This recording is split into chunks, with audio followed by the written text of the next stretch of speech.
Millionaire forced his wife to abort their baby for his mistress years later. Karma destroyed him.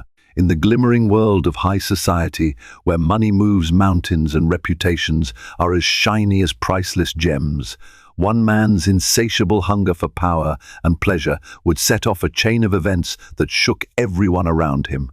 Benedict Stone, a self-made millionaire with a magnetic presence, had it all: a sprawling estate, a lucrative business empire, and a wife whose gentle heart adored him. Yet beneath the polished facade, dark secrets festered.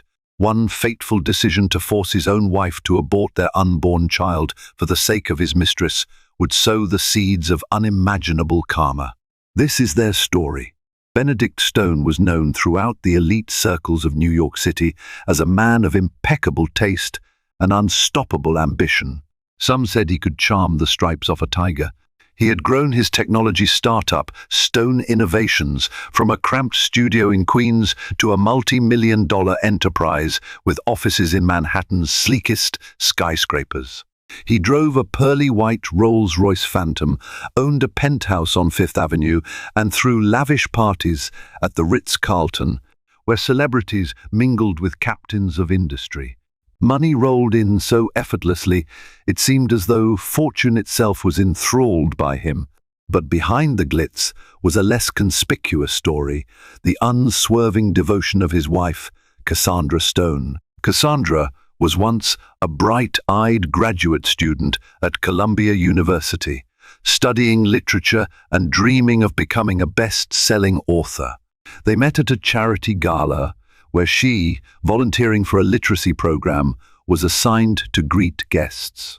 Benedict took one look at the graceful young woman whose eyes seemed filled with genuine warmth and was instantly smitten. Her gentle spirit was a welcome contrast to the relentless power-chasing crowd he moved in, and she found his confidence intoxicating. Their courtship was swift. Benedict dazzled her with weekend trips to Napa Valley, front-row seats at Broadway shows, and private dinners at Michelin-starred restaurants. When he proposed, slipping a diamond solitaire on her finger under the glow of the Eiffel Tower during a business trip to Paris, she had been too enchanted to think twice. Life with Benedict was a dream at first, full of adventure, intellectual stimulation, and unwavering support for her personal goals. If there were ever hints of arrogance or an insatiable desire for more wealth, more applause, more conquests, Cassandra dismissed them as mere eccentricities of a driven man. For the first few years of their marriage, Benedict showered Cassandra with affectionate gestures. He funded her writing retreats, cheered her on during conferences, and even helped secure an agent for her budding manuscript. She felt like the luckiest woman in the world. Behind the scenes, though, his business expanded at an alarming rate. Stone Innovations scored massive contracts with Fortune 500 clients, and Benedict frequently traveled to Silicon Valley, London, and Tokyo to explore global partnerships. Each success fueled his hunger for greater achievements. Amid the professional whirlwind, Benedict began encountering people who fed his ego. Wall Street bankers wooed him with exclusive investment deals, while socialites vied to be included on his party guest lists. He was the man to know, the one who could open doors everywhere, from the upper echelons of politics to the executive suites of media conglomerates. No one dared to deny him anything. One day, Cassandra noticed subtle changes in her husband. He started speaking over her at dinner parties, dismissing her ideas with a wave of his hand. He grew impatient with her creative pursuits, occasionally belittling her modest book sales. "Your writing is admirable, darling," he'd say, "but the real money is in business. Maybe it's time to expand your horizons." Cassandra brushed off his remarks, attributing his moodiness to the pressure of orchestrating multi-million-dollar deals. But there was an undercurrent of arrogance that she could no longer ignore. When they attended a gala at the Metropolitan Museum of Art, She overheard him discussing her as though she was merely an accessory, praising her beauty while ignoring her intelligence. The sting of that moment lingered, but she remained convinced that deep down, Benedict loved her. After all, this was the man who had once risked his schedule and money to make her dreams come true. When Cassandra discovered she was pregnant, she was overjoyed, imagining that motherhood would be the next beautiful chapter in their marriage. She had always loved children, frequently volunteering at after-school programs in underprivileged neighborhoods. As soon as the pregnancy test showed positive, she purchased a small pair of knitted booties to surprise Benedict pink and blue. Since they didn't yet know the baby's sex, she decorated a corner of their pristine penthouse with a handful of baby items, a stuffed teddy bear, a rattle, and a baby journal where she planned to record every milestone. Benedict's initial reaction was guarded. He offered a polite congratulations but seemed preoccupied, as though the news presented an inconvenience rather than a source of joy. Cassandra tried to rationalize it. He was busy with a major merger and dealing with the complexities of an expanding empire. Still, beneath his carefully controlled facade, an unsettled tension sparked. Every time she mentioned prenatal appointments or the future nursery, he changed the subject to a more pressing business matter. Her intuition whispered that something was off, but she kept telling herself that Benedict would come around. He would hold her hand at the ultrasound, see the flicker of their baby's heartbeat, and realize how miraculous it all was. She envisioned him boasting to business associates about becoming a father and planning a grand baby shower at the Plaza Hotel. None of it panned out. Instead, each day, his distant behavior grew more pronounced, and Cassandra was left feeling an odd mix of anticipation and heartbreak. She turned to her journals, writing about her confusion, her hope, and her fleeting moments of joy whenever she remembered the tiny life growing inside her. Little did she know that the darkest storm in her life was about to descend. Their social circle was vast, and at nearly every high-profile event, Benedict was introduced to countless glamorous people. Among them, there was one woman who stood out, Vanessa Harrington. She was an heiress to a real estate dynasty, with a figure that turned heads and a wit sharp enough to slice through any room's tension. Vanessa, like Benedict, thrived in environments where wealth and power reigned supreme. She was introduced to him at a private investors' dinner hosted by Chase Bank, and by the end of the night, the two of them were ensconced in a corner, talking animatedly about global markets, philanthropic ventures, and exotic travel. Cassandra was present at that event, though she spent most of the evening feeling faint from her early pregnancy symptoms. She managed to catch glimpses of Benedict and Vanessa's intense conversation, which seemed friendlier than typical business banter. Later that evening, when Cassandra mentioned Vanessa, Benedict brushed it off. "Just a business contact," he said with a dismissive shrug. Still, Cassandra couldn't shake off a pang of jealousy. Vanessa was confident, stunningly beautiful, and brimming with the kind of ambition that easily matched Benedict's. As the weeks went by, Vanessa's name popped up more often. A philanthropic conference in Geneva, a property investment deal in Dubai, a new philanthropic fund aimed at youth education where both Benedict and Vanessa were listed as principal sponsors. Cassandra began to notice the way Benedict would grow animated whenever Vanessa's name surfaced in conversation, though he seldom brought it up around Cassandra. It took some digging and eavesdropping on phone calls for her to piece together just how frequently the two were meeting. The more she learned, the more a sinking dread blossomed within her, threatening the fragile peace she clung to in her marriage. Tension in the Stone household escalated at a maddening pace. Cassandra began noticing small but telling changes in Benedict's routine. He spent longer hours at the office, often missing dinner without a courtesy text. On weekends, he vanished for urgent business trips that conveniently aligned with Vanessa's philanthropic schedules. In their lavish penthouse, the closeness they once shared was replaced by an uneasy quiet that unnerved Cassandra more than any shouting match could have. Her suspicions transformed into sleepless nights and tear-stained pillows. She tried to confront Benedict, but he deflected every query. "I'm expanding globally," he'd say. "This is what success looks like: sacrifices and more sacrifices."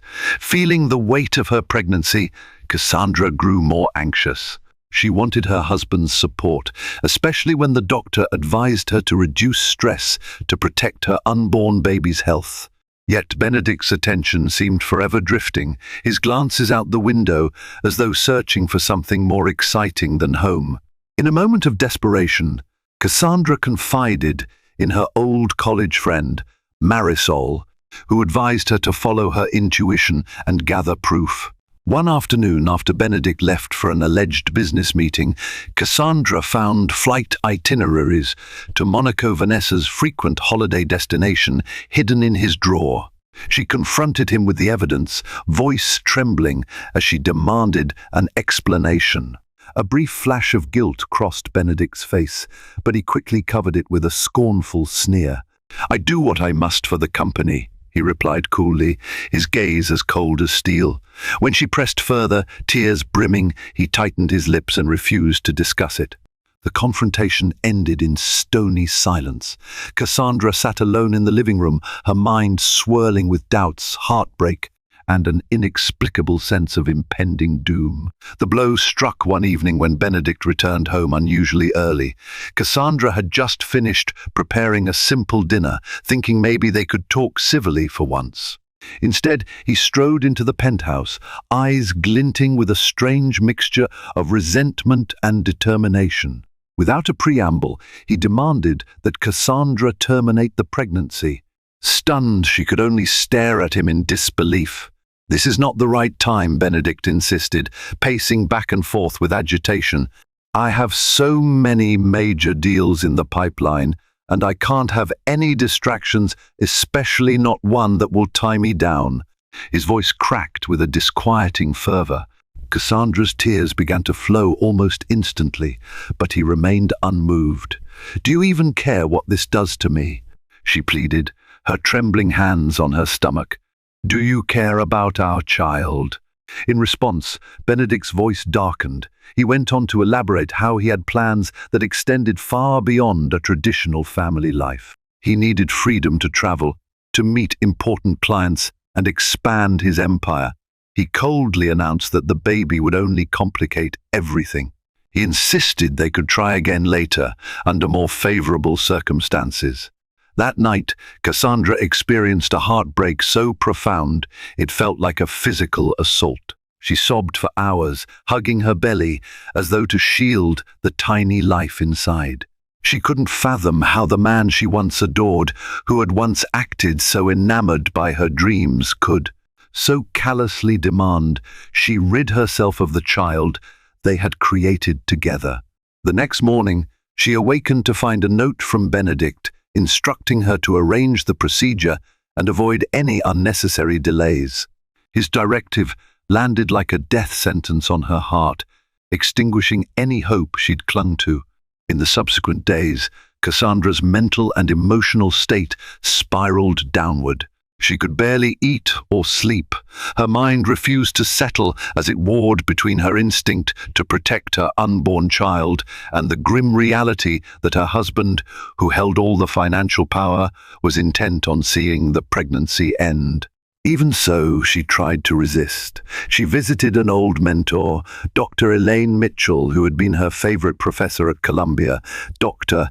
Mitchell offered comforting words, urging Cassandra to consider her own well-being above everything else. When Cassandra attempted to push back against Benedict's demand, he unleashed a torrent of emotional manipulation. He threatened to cut her off financially, to ruin her reputation among their influential social circle, and even to humiliate her by airing private details of her past. The idea of standing up against Benedict, a titan with enough resources to bury her in court battles, seemed impossible. In the swirl of confusion, her close friend Marisol quietly helped her search for legal options. Could she divorce Benedict and keep the child? Was there a way to protect herself from his wrath? But each scenario ended with the same dire conclusion.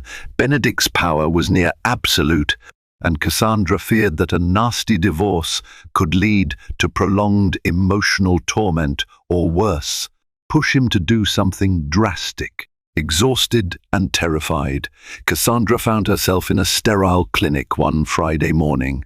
Tears blurred her vision as she signed the paperwork, her heart pounding so loudly it roared in her ears.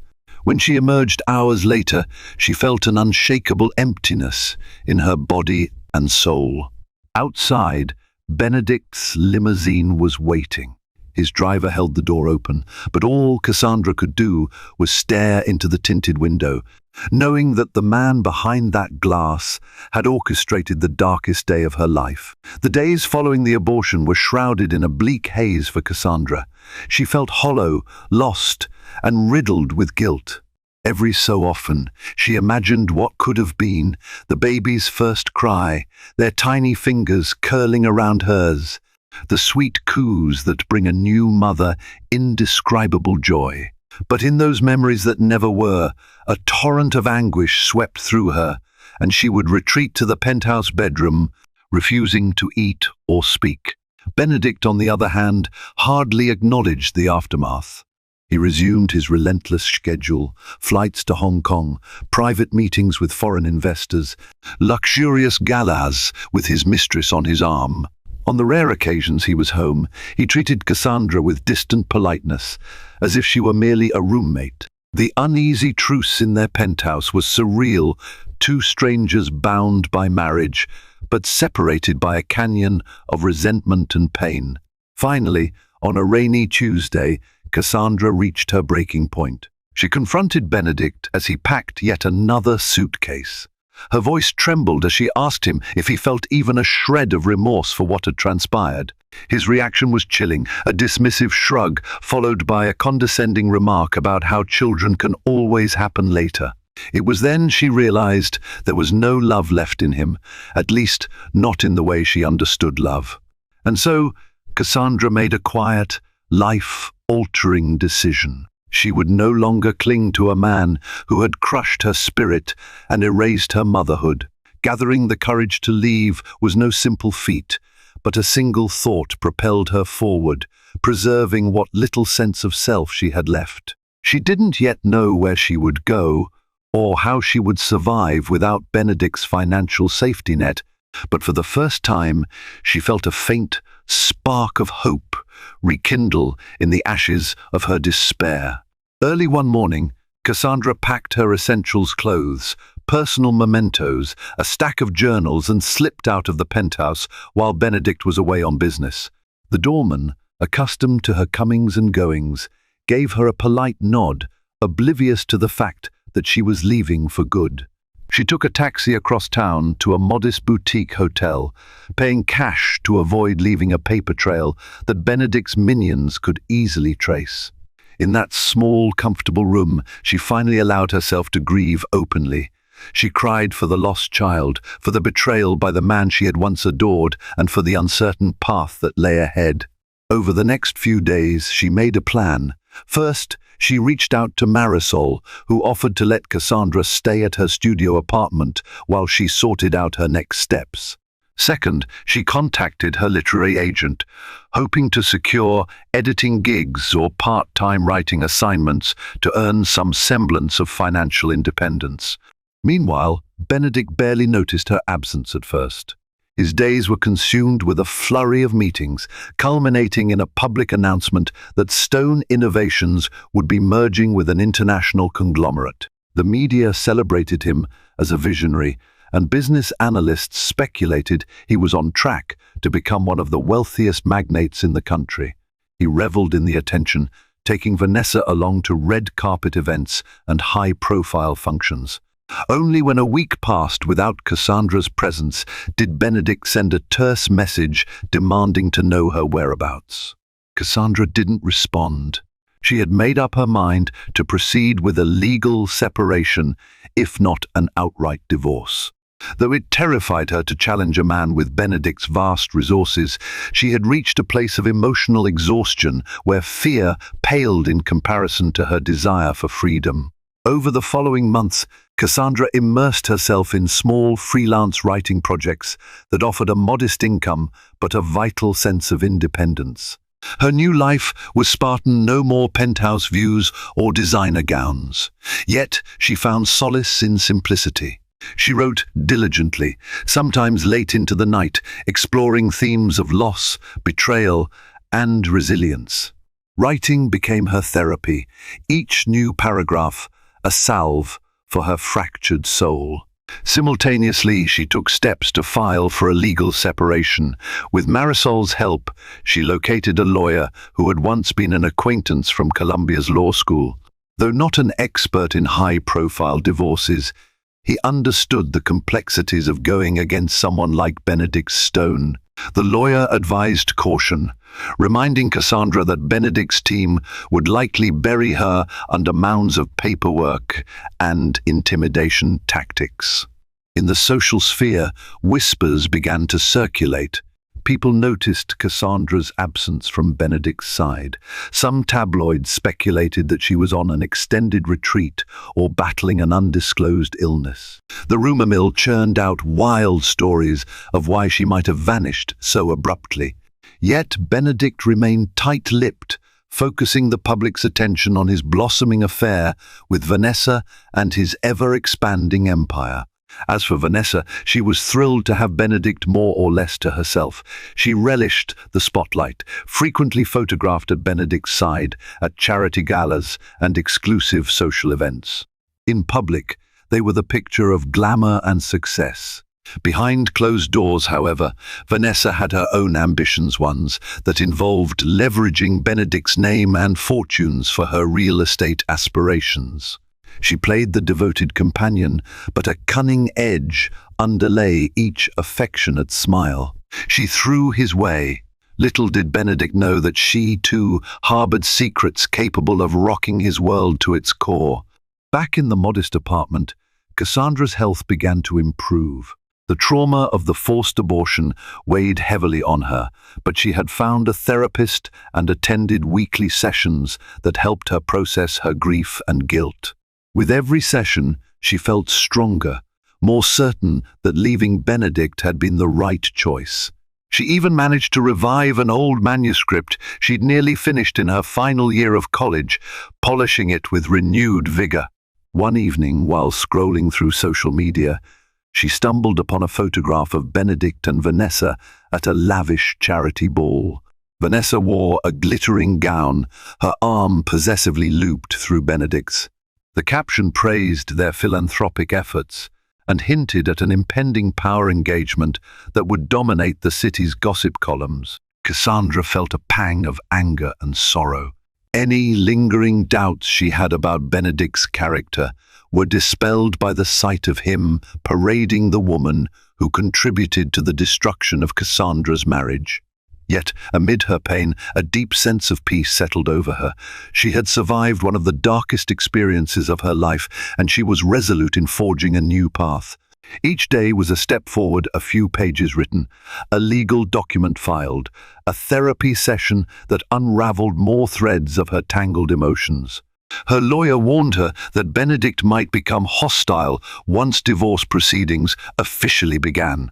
They braced for confrontation, gathering every piece of evidence and documentation that illustrated Cassandra's role as a loyal wife and Benedict's neglect. The story of the forced abortion, while difficult to prove in a court of law, carried a moral weight that might influence a judge's sympathies. Cassandra steeled herself, ready to face the legal storm in pursuit of her freedom and closure. The first flicker of Benedict's downfall appeared as a small crack in his pristine public image. One of his major product launches at Stone Innovations, a high-end smartphone that boasted unrivaled security, was discovered to have critical vulnerabilities. Clients threatened lawsuits, and competitors exploited the negative press. Though Benedict's PR team scrambled to contain the damage, investors grew skittish and the company's stock wavered. It was the kind of setback Benedict wasn't accustomed to, and his frustration simmered behind his carefully curated smile. Around the same time, rumors about his relationship with Vanessa began to sour among the business elite. She was seen at multiple real estate conventions, making deals that seemed suspiciously favorable. Speculations ran rampant that she was using her close ties to Benedict to push her family's real estate agenda, often at the expense of Stone Innovation's best interests. Benedict, besotted and arrogant, ignored the red flags. After all, Vanessa was an alluring partner who brought him more than enough prestige to keep his circle dazzled. But those closest to Benedict, his CFO, his legal advisor, and even some longtime board members started noticing Vanessa's manipulative tendencies. Documents would go missing, funds would be reallocated without clear authorization, and deals suddenly shifted to entities connected to Vanessa's family empire. Though they tried to warn Benedict, he dismissed them as overreacting. He was too entranced by Vanessa's charms to see the subtle sabotage. Meanwhile, Cassandra quietly prepared her legal approach, coordinating with her lawyer to finalize the divorce filing. She kept a close eye on the public controversies swirling around Benedict, wondering if she might be able to leverage his shaky reputation to secure a fair settlement. Little did she realize that destiny was orchestrating something far more dramatic than she could have ever planned. Underneath the surface, Vanessa's ambitions ran deeper than anyone fully understood. She was not content to be merely Benedict's glamorous companion. She envisioned a partnership of equals, or better yet of herself, in a superior position. Behind Benedict's back, she liaised with top executives from rival companies, forging alliances that would benefit her real estate ventures. Her family's empire had grown stagnant, overshadowed by Benedict's flamboyant successes, and she saw an opportunity to reinvigorate it using his wealth and connections. Simultaneously, Cassandra's divorce proceedings finally gained traction. The court summons arrived at Benedict's office on a busy Wednesday, flung onto his mahogany desk by a trembling intern. When Benedict realized the extent of Cassandra's claims, emotional abuse, forced medical decisions, and negligence, his face grew livid. But there was a twist. In the absence of a prenuptial agreement, Cassandra's lawyers requested a significant settlement. If successful, it could disrupt Benedict's business operations and personal finances. In his frustration, Benedict lashed out at his legal team, blaming them for failing to anticipate Cassandra's move. He ranted about how all his resources should go toward winning this absurd case. But behind closed doors, he felt a pang of insecurity. His empire was showing signs of stress, and now his personal life was on the brink of becoming a public scandal. Vanessa, for her part, pretended to be supportive, cooing reassurances while stoking the flames of his anger. She fed him the idea that Cassandra was merely seeking attention and money, convincing him to adopt an aggressive countersuit strategy. And so, like a chessboard on the verge of upheaval, the pieces moved toward an inevitable confrontation. Cassandra's determination to be free clashed with Benedict's ego and Vanessa's machinations, setting the stage for a tempest of retribution and downfall. One crisp morning, Cassandra was awakened by the buzz of her phone. A strange number flashed on the screen. Expecting another legal inquiry, she picked up, her heart pounding. Instead, she heard a hushed female voice on the other end. The woman introduced herself as Lydia from Stone Innovation's accounting department and claimed she had urgent information that might help Cassandra's case. Uncertain whether to trust this unexpected ally, Cassandra listened cautiously. Lydia explained that she had witnessed suspicious financial transactions and hush payments authorized by Benedict. One of these disbursements was linked to a private medical clinic. Aghast, Cassandra realized it might be the very clinic where her abortion had taken place. Suddenly, the puzzle pieces clicked. Benedict had orchestrated every detail down to the finances, ensuring there was a paper trail to keep Cassandra's secrets locked away or to blackmail her, should the need arise. Galvanized by this new lead, Cassandra arranged a discreet meeting with Lydia at a small cafe near Central Park. Lydia arrived disguised in oversized sunglasses, clutching a folder of documents. Carefully, she laid them out on the table. Each page revealed the extent of Benedict's involvement in controlling the narrative of Cassandra's abortion, as well as other questionable dealings. Cassandra could hardly contain her trembling hands as she read. Here was proof that Benedict had not only coerced her, but had gone to great lengths to cover it up. This was the ammunition Cassandra needed. She immediately passed the documents to her lawyer, who seemed both astonished and relieved. Their legal case now had a tangible backbone, a shining beacon of evidence. In that moment, Cassandra felt an odd mixture of triumph and deep sorrow, reminded yet again of the baby she had lost to Benedict's cruelty. She vowed to see justice served. While Cassandra bolstered her case with undeniable proof, Benedict was busy grappling with mounting troubles at Stone Innovations. The flawed smartphone had led to multiple lawsuits alleging negligence and misrepresentation. In parallel, a clandestine audit revealed questionable financial maneuvers tied to Vanessa's real estate ties.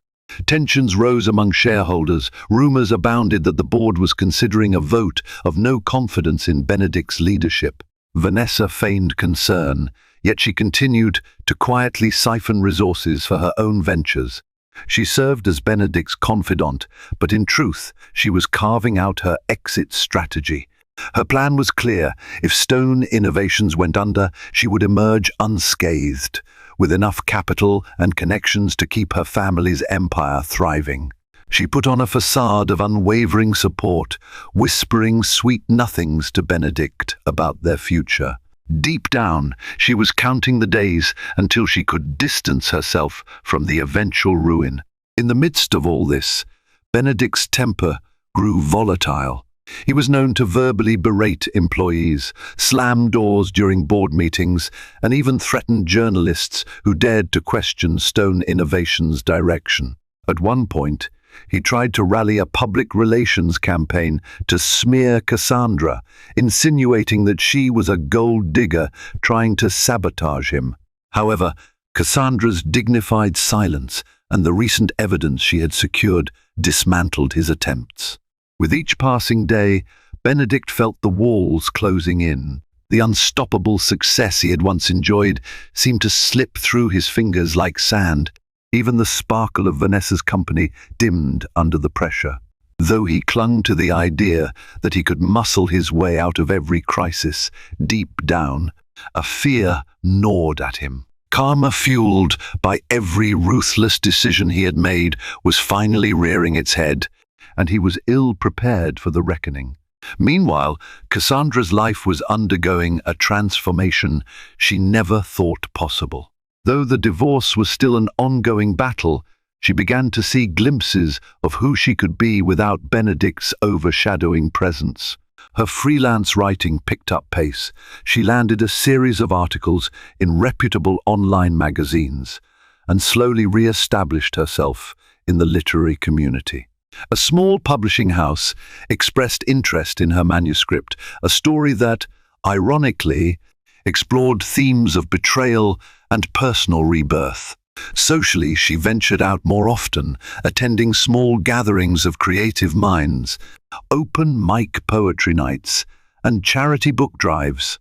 She formed meaningful friendships with people who appreciated her for her intellect and kindness, not for her designer clothes or her proximity to a millionaire. Over coffee and late-night chats, she rediscovered the parts of herself that had been buried under Benedict's expectations. Marisol remained her steadfast ally, offering pep talks whenever Cassandra felt overwhelmed by the legal process. The two women would often relax in the cramped living room of Marisol's apartment, sipping tea and discussing everything from the potential divorce settlement to the next chapters in Cassandra's budding literary career. Every now and then, Cassandra still felt pangs of sadness for the child she lost and the marriage she'd believed would last forever. Yet, each day, the sorrow grew less suffocating, replaced by a cautious optimism. In therapy, Cassandra confronted the deeper scars left by Benedict's manipulation. She learned to forgive herself for what had happened, understanding that she'd been trapped in a toxic dynamic that even the strongest person might struggle to escape. Those sessions became a wellspring of healing, allowing her to step forward with renewed self-esteem. She realized she was no longer simply surviving, she was gradually reclaiming her life's narrative and charting a new, fearless course for her future. During one particularly tense week, Stone Innovation's board of directors convened an emergency meeting.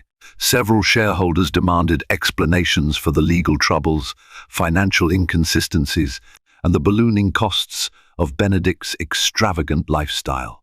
A hush fell over the boardroom as Benedict presented a hastily prepared slideshow, attempting to spin the situation in a positive light, but the facts were undeniable. Profits had dipped, the lawsuits were piling up, and critical partners were pulling out of deals because of the company's tarnished image. Midway through the meeting, a sealed envelope was handed to Benedict. With a flicker of annoyance, he opened it, his expression darkening as he read. Inside were legal subpoenas, referencing Cassandra's evidence of unethical financial practices tied to her forced medical procedure. This pointed to a possible misuse of company funds, adding another layer of potential scandal to Stone Innovations. The board members exchanged uneasy glances. Whispers of embezzlement and cover-up floated through the room.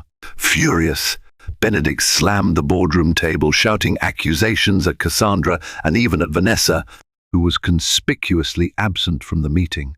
He insisted he'd been framed and that this was all a ploy to sabotage him, but the board saw through the tantrum. By the time the meeting ended, they announced they were launching an independent investigation, leaving Benedict sputtering with indignation. Outside the boardroom, reporters had gathered after catching wind of the meeting. Cameras flashed and microphones were thrust toward Benedict, who hid behind his PR rep and security detail. For a moment, he paused to put on a defiant smile, trying to salvage the confidence he'd once exuded with ease. But his heart pounded in panic. The empire he had painstakingly built was shaking at its foundations, and he was powerless to stop the collapse. Vanessa, sensing the inevitable downfall, began covertly withdrawing from her entanglement with Benedict. She hosted a last hurrah party at a swanky penthouse downtown, celebrating her newest real estate acquisition. Benedict was conspicuously absent, busy scrambling to control the crisis at Stone Innovations. Gossip swirled among the attendees. Was Vanessa losing faith in her once powerful partner?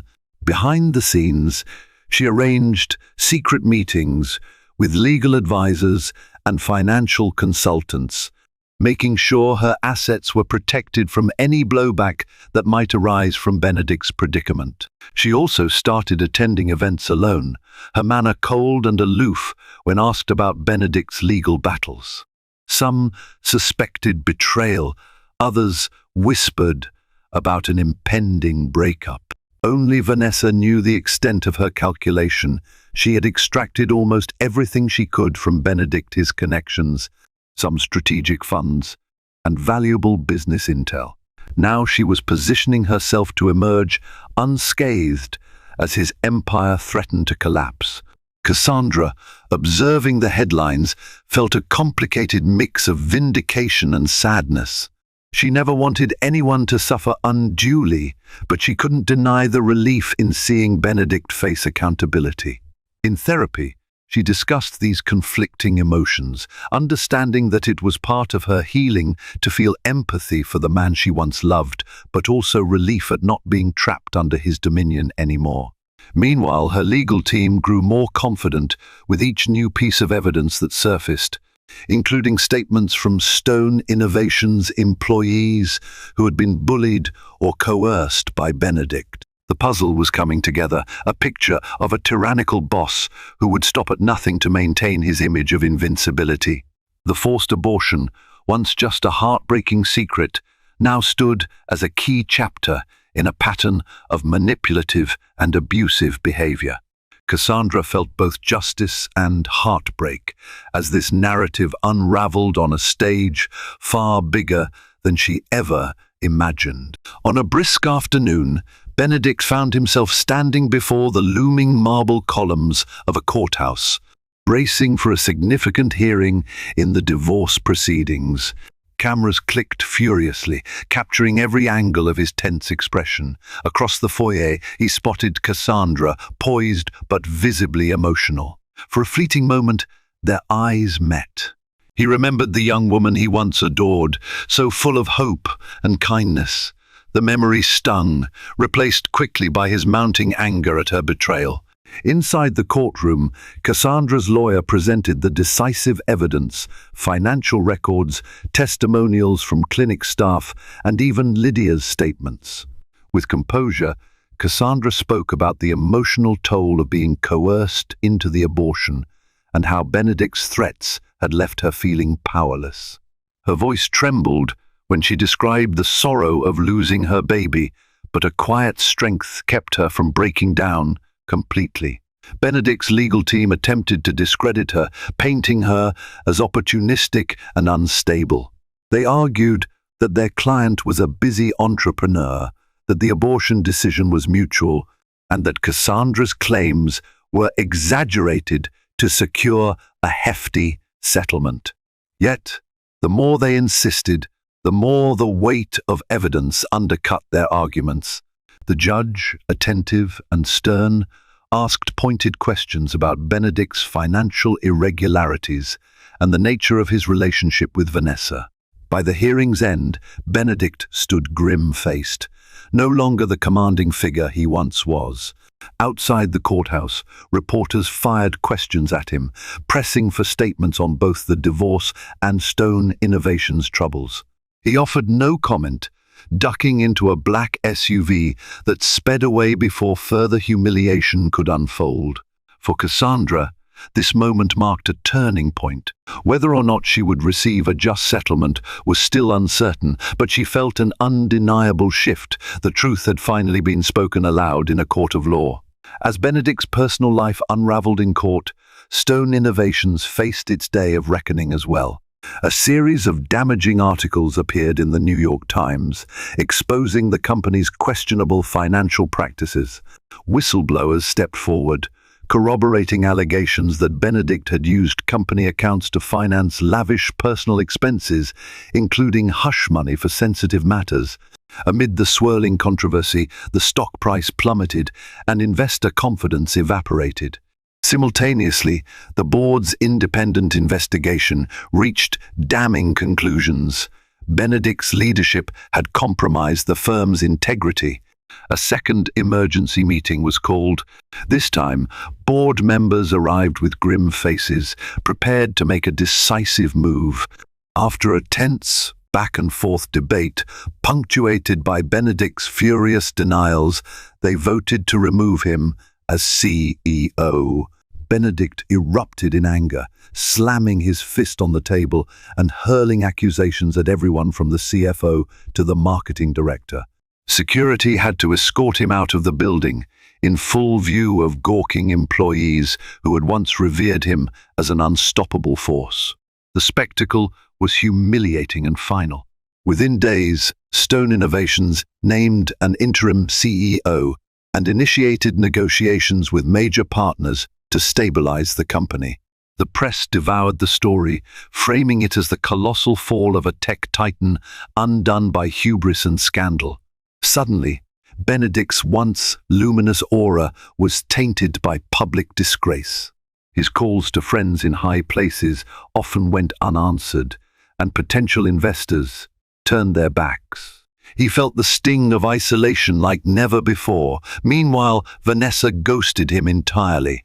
She moved to another penthouse, this one in Chicago, under the pretense of expanding her family's real estate ventures. Her phone number changed, her social media wiped of any trace of Benedict. For a man who once controlled his destiny with iron confidence, this abrupt abandonment was the cruelest blow of all. With his reputation in tatters, Benedict found himself holed up in a smaller, gloomy apartment he'd purchased years ago. Gone were the days of penthouse parties, chauffeur-driven limousines, and invitations to the most exclusive gatherings. He paced the worn carpets, ruminating over how swiftly his kingdom had crumbled. Lawsuits demanded millions. The divorce case was leaning in Cassandra's favor, and the media labeled him a cautionary tale of unchecked ambition. Desperate for a lifeline, he tried contacting Vanessa, only to be met with automated messages that her number was no longer in service. In a final act of desperation, he showed up at her last known residence, a doorman building, only to be turned away. There was no record of Vanessa Harrington living there. All that remained of their liaison were mocking online articles chronicling their whirlwind romance. In those lonely weeks, Benedict tasted the bitter fruit of isolation. He scrolled through social media, watching old acquaintances celebrate successes and milestones. They had all moved on, their worlds unaffected by his downfall. He realized, perhaps for the first time, how empty his pursuit of power had left him. Late at night, he felt pangs of regret, a phantom ache for the wife he'd wronged, the child he had never met, and the friendships he had forsaken. Rumor had it that even his staunchest supporters were distancing themselves to salvage their own reputations. Without corporate influence or social clout, Benedict found himself reliant on a dwindling bank account, frozen assets, and mounting legal fees accelerated his descent into near financial ruin. Pride once defined him, but now it fed his loneliness.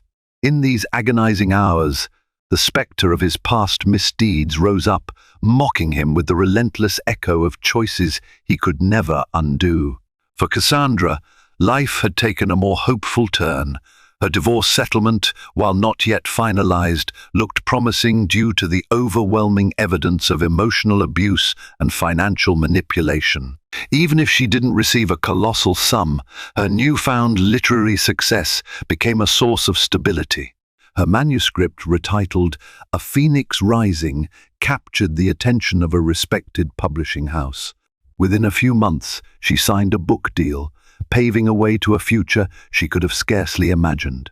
In her personal life, the healing process continued. She moved into a cozy two-bedroom apartment, where she turned one room into a writing studio. On the walls, she placed motivational quotes and photographs from happier childhood memories.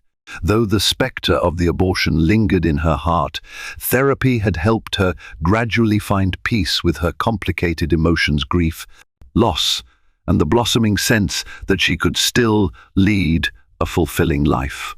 Marisol remained a constant presence, celebrating every small milestone with her. Sometimes they'd laugh about the old days when Cassandra was a shy, lit student and Benedict a flamboyant businessman, never guessing their paths would cross so cataclysmically. Despite the trials, Cassandra felt a quiet gratitude. She had discovered her own strength in the face of relentless adversity. Occasionally, news of Benedict's downfall would flash across her screen. A lawsuit settlement here, a lost investor there. She found herself no longer consumed by anger or longing for revenge. Instead, she simply hoped he might learn something from his ordeal, if only to prevent the same agony from befalling others. As for Vanessa, her name surfaced in real estate circles now and then, but Cassandra gave it no further thought. She had shed that world of deceit like an old coat, stepping forward into a gentler, more authentic life. Several months later, Cassandra's divorce was finalized. The court awarded her a significant financial settlement, enough to ensure she could focus on her writing without worrying about day-to-day stability. Beyond the money, The judge granted her a moral victory, acknowledging the emotional harm inflicted by Benedict's coercion. In a concluding statement, the judge admonished Benedict, reminding him of the grave consequences of disregarding the sanctity of personal choice. Shortly after the settlement, Cassandra's debut novel hit bookstore shelves. It garnered glowing reviews, praised for its unflinching exploration of heartbreak, betrayal, and resilience. To her astonishment, it quickly climbed bestseller lists in the region. She arranged a small book signing event at a local indie bookstore, a far cry from the glittering penthouses she once inhabited.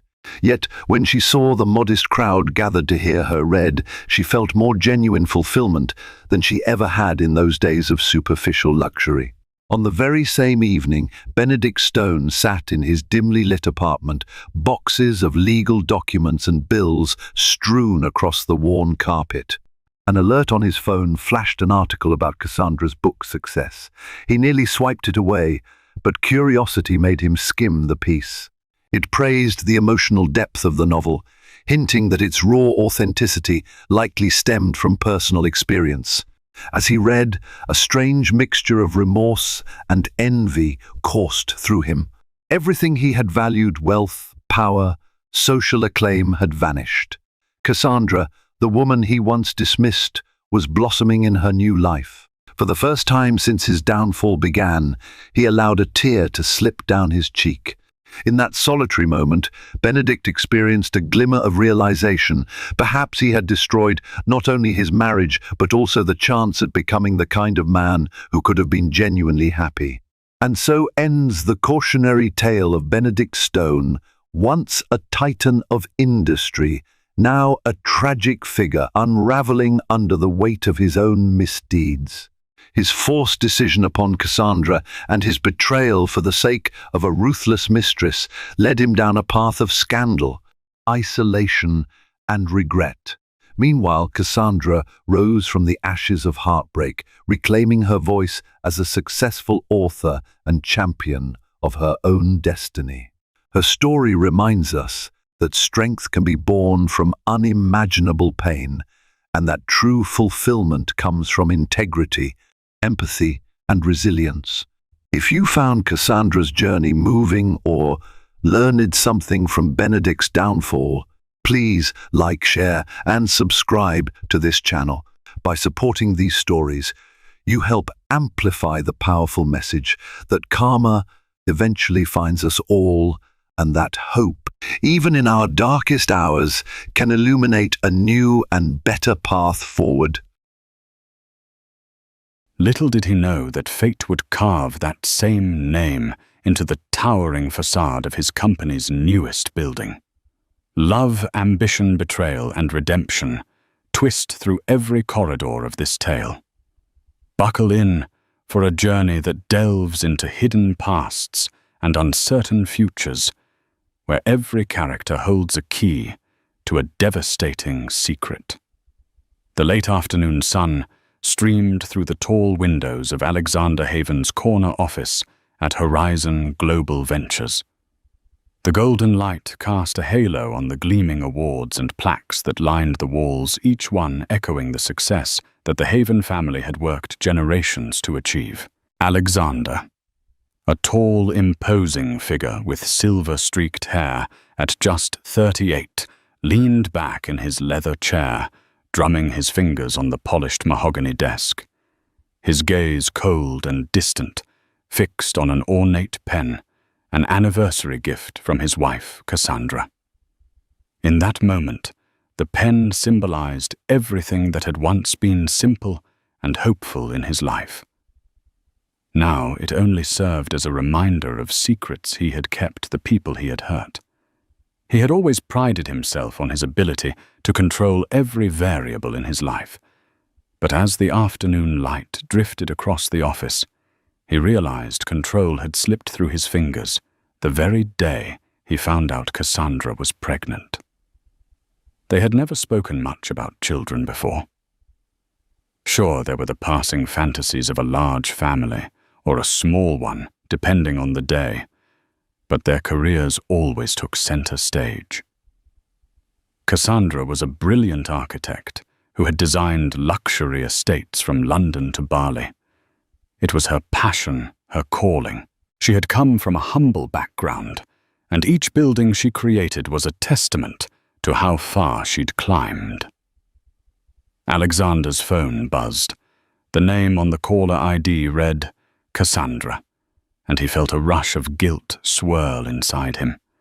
She'd called 5 times that day, and each call had gone to voicemail. Now, perhaps out of reflex, he answered. Cassandra's voice was tight. She used his pet name, though the warmth that usually accompanied it was missing. "We need to talk. I'm at the house." Alexander swallowed. "I'll be there soon." He left the office without a backward glance, ignoring the stares of his employees as he stalked past glass-walled conference rooms.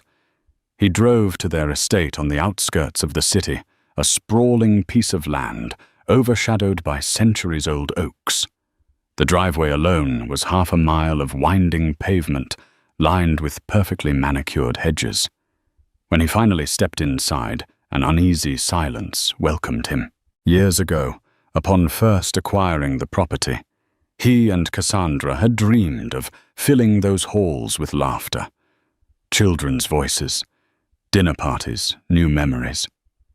They even had a room at the end of the upstairs corridor, designated as a nursery, its walls once adorned with gentle pastel colors.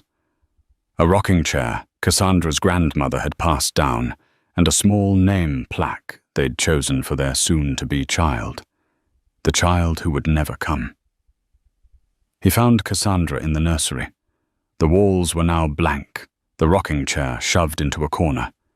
She stood with her back to him, arms crossed, shoulders trembling. "What have you done?" Her voice was steady, yet thick with pain. Alexander closed his eyes for a moment. He had instructed the staff to repaint the nursery and remove all traces of the name they had once agreed upon Adrian.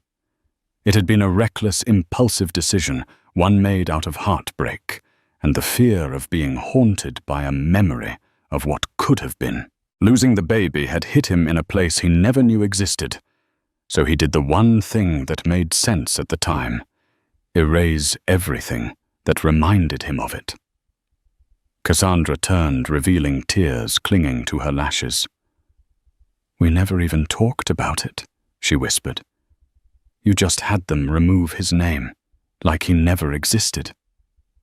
"I couldn't stand it," Alexander said, his voice low. "Couldn't stand walking by this room and seeing that name every day. It hurt too much." She stared at him, eyes glassy with betrayal. "Hurt too much? For whom? For you?" She took a trembling breath.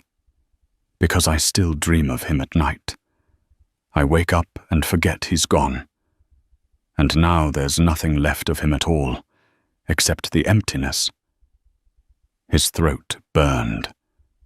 He wanted to hold her, to promise her it would be okay. But the chasm between them felt too wide. Cassandra brushed past him, leaving only the scent of her expensive perfume and heartbreak in the air. He stood in the barren nursery, haunted by the absence of the name that used to be there. He thought about how that single act of painting over a memory had torn him and Cassandra further apart, and he wondered if they would ever find their way back.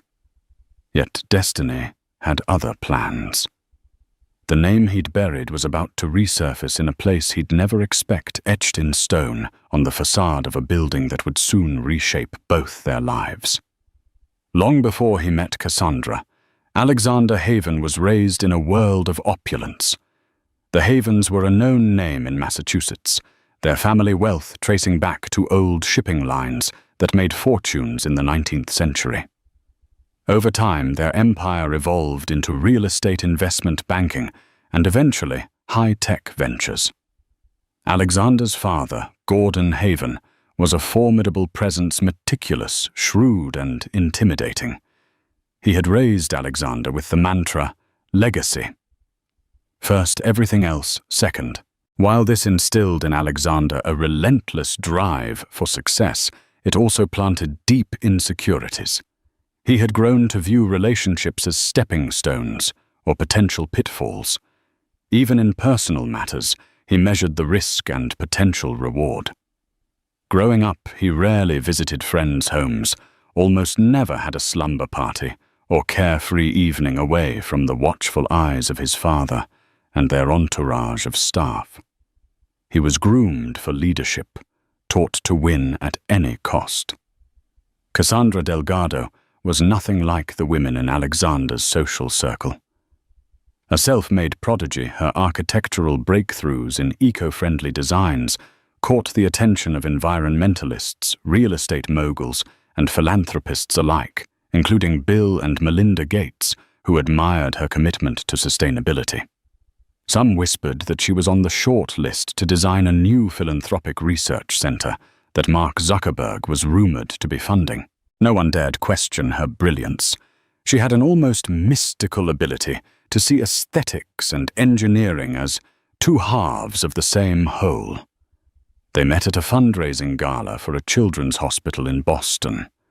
Cassandra was there to pitch a new pediatric ward design concept, one that would integrate nature-inspired spaces to comfort children during treatments. Alexander, ironically, was there to represent the Haven family's charitable giving, something that always gave them positive publicity, though the real philanthropic intentions were sometimes overshadowed by the press releases. Their connection was instant, and it went beyond physical attraction. Alexander, drawn to her fiery determination, found himself opening up in ways he never had. Cassandra, for her part, saw in him a man who yearned for genuine passion outside his business fortress. They talked about innovative building designs, philanthropic aspirations, and the ways architecture could shape a better future. Where Alexander was methodical, Cassandra was creative. Where he built walls, she tore them down. They married quickly, too quickly, some said, and formed what Boston's high society regarded as the power couple of the decade. At first, Alexander integrated Cassandra into the Haven empire, seamlessly trusting her insight to innovate in areas where the family's vision had grown stale. In turn, she reveled in the resources the Haven family's wealth provided, designing experimental complexes, advanced living facilities, and eco-conscious high-rises. Yet as the months wore on, Alexander's father Gordon began to question Cassandra's long-term loyalty. She wasn't from their world. Old money had a certain set of unspoken rules, and Cassandra wasn't one to follow them blindly. Over time, tensions rose. Cassandra refused to let the Haven name overshadow her personal identity. She pressed for her own brand recognition in architectural circles, which Gordon felt threatened the collective family prestige. Alexander stood uncomfortably between his father and his wife, often appeasing one at the expense of the other. Then came the pregnancy. For a moment, everything looked bright.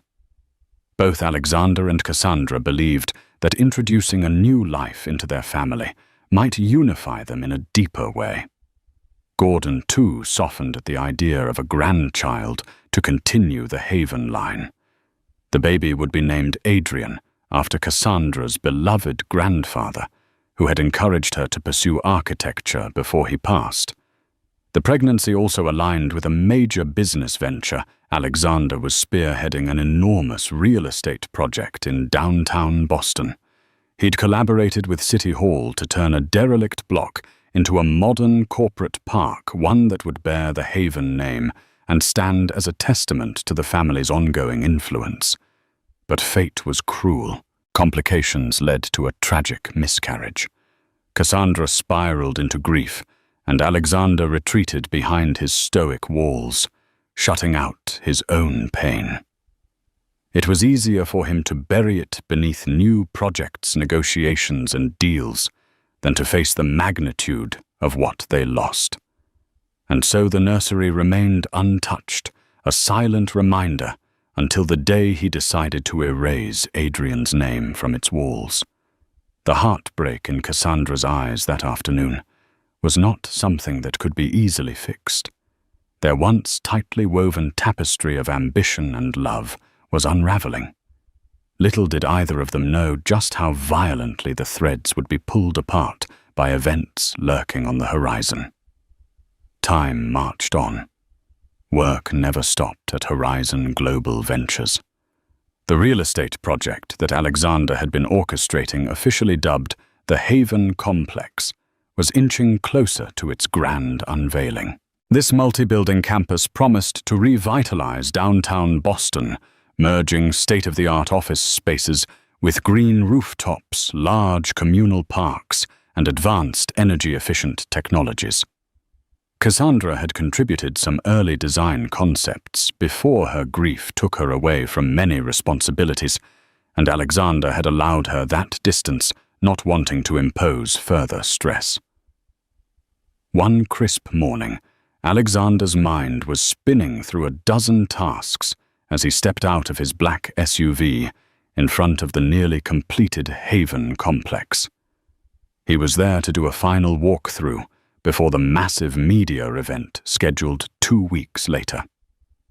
Broad columns flanked an enormous plaza in the center of the development, lined with glass-clad towers that reached skyward. The sweet tang of fresh cement and the buzz of construction filled the air. His team of architects and investors trailed behind him, bustling with excitement to show off the progress. Alexander nodded politely, scanning the site with a practiced gaze. They crossed the plaza and approached the main tower, which soared upwards in shimmering glass and steel. A large ceremonial wall next to the entrance was reserved for a special unveiling, an inscription dedicated to the vision and future of the Haven legacy. Rumor had it that Alexander intended to carve a quote or place an emblem to commemorate the family's dedication to progress. Just as they were about to enter the tower, the site manager Miriam Kelly hurried up to Alexander with an odd look on her face. "Mr. Haven," she said, pushing her black-rimmed glasses up her nose. "We've discovered something on the decorative facade. It wasn't part of the official design, but it appears to be etched deep into the stone. It will take significant effort and time to remove." Alexander raised an eyebrow. "Etched like graffiti?" "Not exactly. It's a name, sir." She paused, swallowing hard. "Adrian." In an instant, Alexander's heart dropped. He stiffened. The mere mention of that name here in the heart of his largest development felt like a cosmic punch to the gut. "How did it get her there?" he demanded, voice taut. "We're still investigating," she replied, voice hushed. "It's small, but it's chiseled in a way that's deliberate, with actual stone carving techniques. Not just some random tagger with a spray can. It's on a corner of the decorative stone panel just to the right of the building's main entrance. We can remove it, but it will leave a visible patch unless we replace the entire panel, which might take weeks to reorder and install." A swirl of memories and guilt flooded Alexander.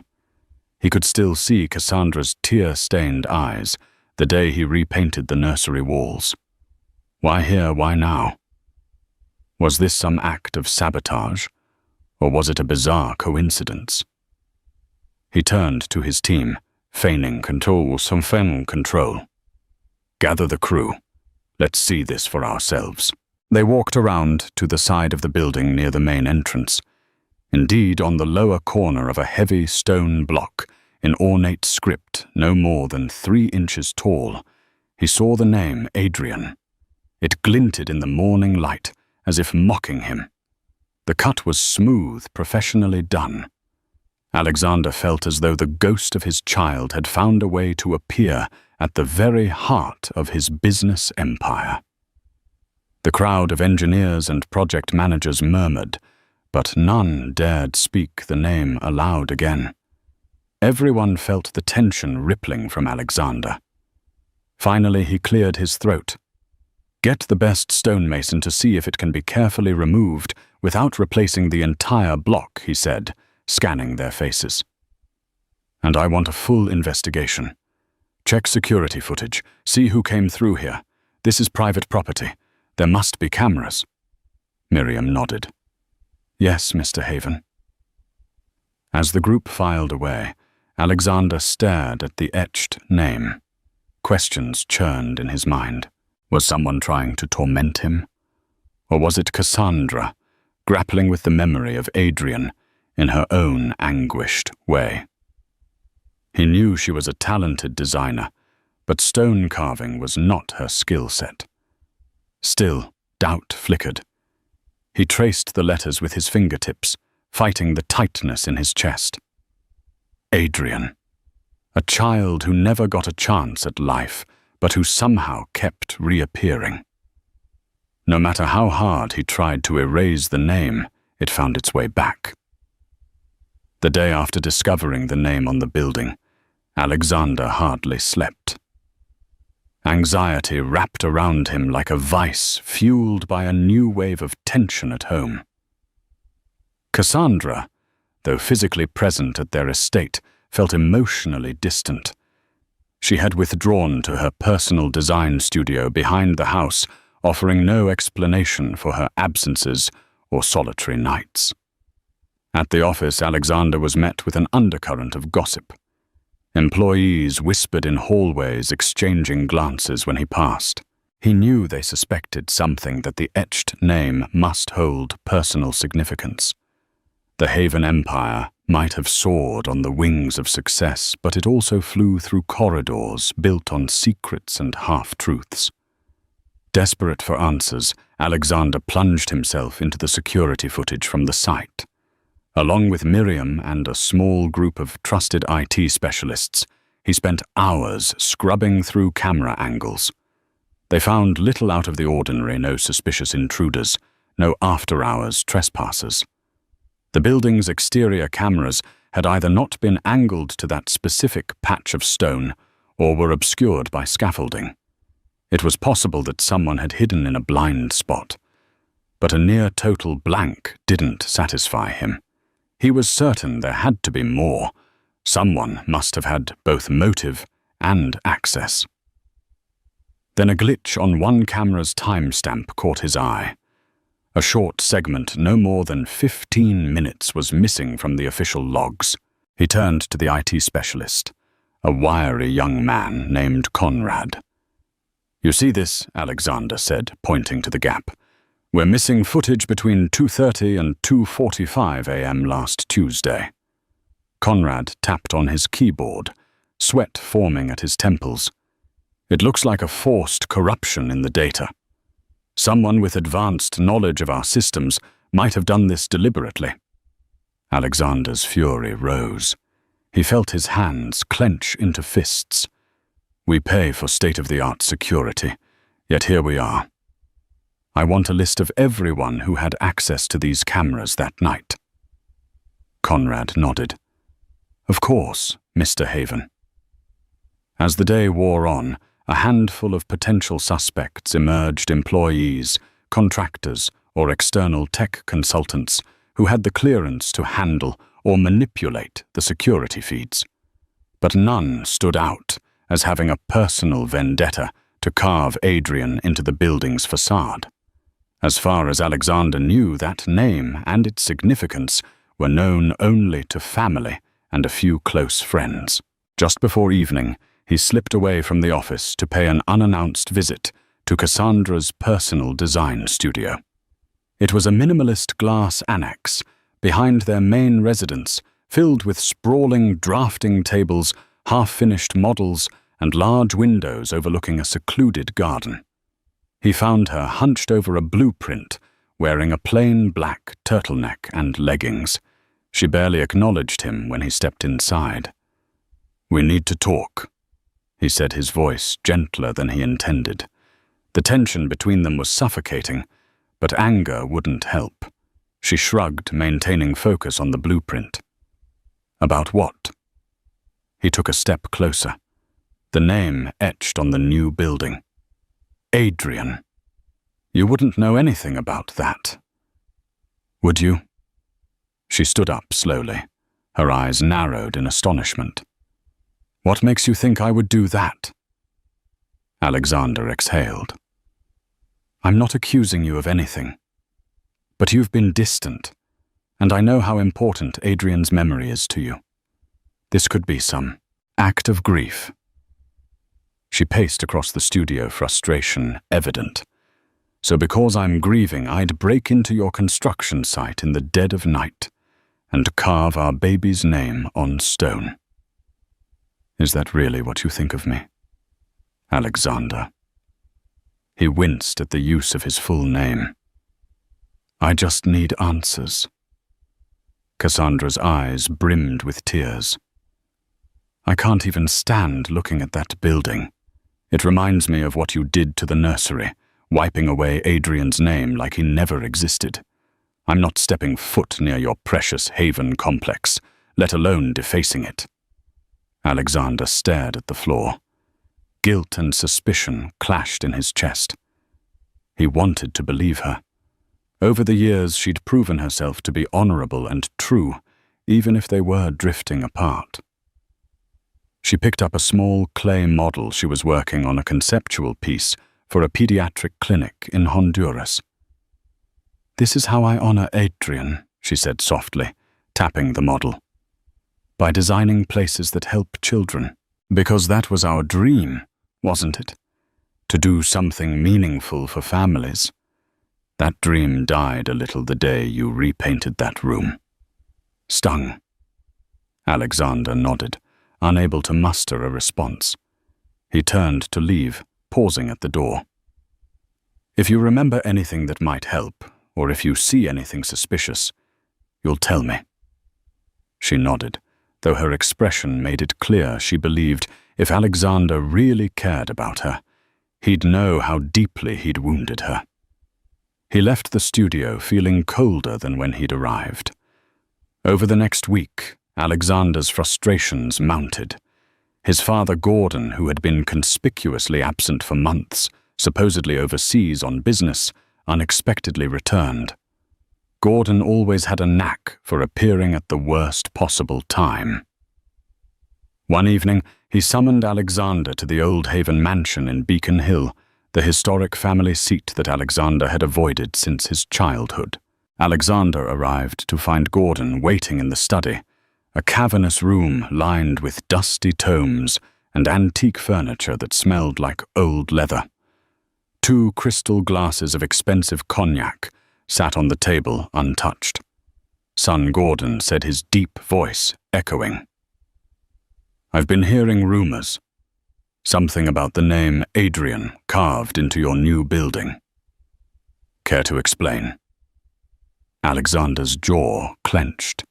He'd never told his father the baby's name.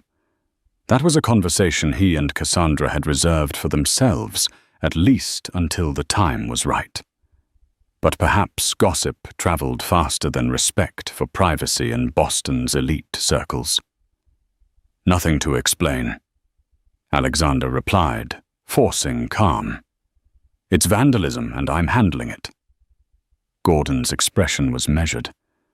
I understand losing a child is hard, but you need to keep your head in the game.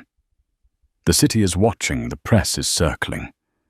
You're set to be the face of this grand opening. Anything that smells of scandal or strife will tarnish the Haven name. Alexander's shoulders tensed. Is that all you care about?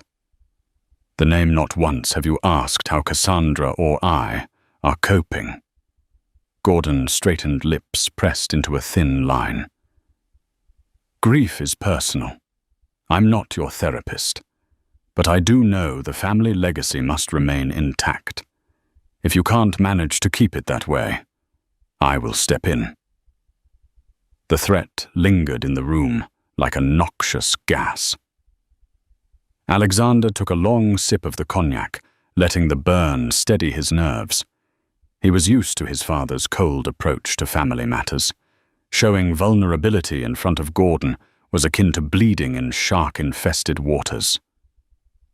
"That won't be necessary," Alexander said, determined. "I've got it under control." Gordon nodded, but the glint in his eyes said otherwise. "I trust you'll do what must be done." Their conversation ended abruptly. Alexander left, feeling the old mansion's oppressive weight crushing him. He hated that place. It reminded him of lonely childhood nights locked away in a stiff bedroom, while tutors and nannies drilled into him that everything was about legacy and image. Back at the estate, he found Cassandra's design studio empty. A quick text revealed she had gone to New York for a last-minute architecture symposium. In the past, she would have told him about any travel plans. He knew she was pulling away, forging her independence again, and it both frightened and angered him. Days marched on with no new leads about the carved name. The IT team found no conclusive evidence, and the stonemasons insisted it would cost tens of thousands of dollars to fix the etched stone, and that was assuming the project schedule could accommodate such a significant delay. With the grand opening fast approaching, Alexander faced a choice: reveal the name at the event, and risk a media circus, or patch it in a rushed manner, leaving an obvious scar on what was meant to be a pristine facade. He tried to push it from his mind by immersing himself in finalizing the details of the opening ceremony. He'd invited a roster of high-profile personalities, local politicians, celebrities, and philanthropic figures, even hoping to secure a cameo from Warren Buffett, who was rumored to be investing in a sustainable housing initiative. The event in many ways was a tribute to the Haven Empire's commitment to the future. Yet as the big day loomed, Alexander couldn't shake the eerie feeling that the name Adrian was more than a mere vandalism or cosmic coincidence. It felt like a reckoning for the callous way he had tried to paint over the nursery, to bury the sorrow too quickly. At last, the morning of the grand opening arrived. A crisp autumn breeze whipped through downtown Boston, sending leaves swirling around the newly laid plaza. Technicians bustled, finalizing the stage and sound systems. Towering banners bearing the Haven family crest fluttered from newly installed flagpoles. Alexander had spent the previous night practicing his speech in front of a mirror. He stood now backstage, wearing a tailored charcoal suit. Journalists with cameras angled for the best shot. Officials from City Hall mingled, and a small band rehearsed soft classical tunes. Despite the outward pomp, his mind was a tempest. He glanced at his phone, hoping to see a text from Cassandra, but there was nothing. She was back in Boston, but had not confirmed her attendance. He drew a slow breath, stepping onto the stage, as the announcer introduced him with a flourish. His speech began smoothly enough, praising Boston's heritage, the dedication of the City Council, the employees of Horizon Global Ventures, and the bright future symbolized by the Haven complex. He had a practiced way with words, honed by years of press conferences and philanthropic galas. Then his eyes caught a glimpse of someone unexpected in the crowd: Cassandra. She stood at the back, arms folded, her expression unreadable. For a moment his voice faltered, but he forged ahead. Applause peppered his speech. Lights flashed, cameras rolled. He concluded with a statement on legacy, how the Haven family strived to build not just buildings, but also hope for the next generation. The audience clapped politely. Alexander turned, motioning toward the large drape that covered the ceremonial inscription on the wall near the building's main entrance. As the drape fell away, it revealed the words, "For innovation, for progress, for the future." The crowd erupted in cheers, but the stone just beneath still carried the small yet haunting name Adrian now partially obscured by a subtle attempt at patchwork. The name remained legible up close, and soon curious murmurs rippled through the attendees. The tension in Alexander's stomach coiled. He stepped down from the podium, greeting officials and exchanging forced smiles. Media swarmed, some noticing the strange etching on the stone. He braced for the questions, though he prayed none would come. Yet they did. "Mr. Haven, can you comment on the name etched beneath your new inscription?" Alexander stiffened, but forced a measured smile. "We had a minor issue with vandalism. It's already being addressed."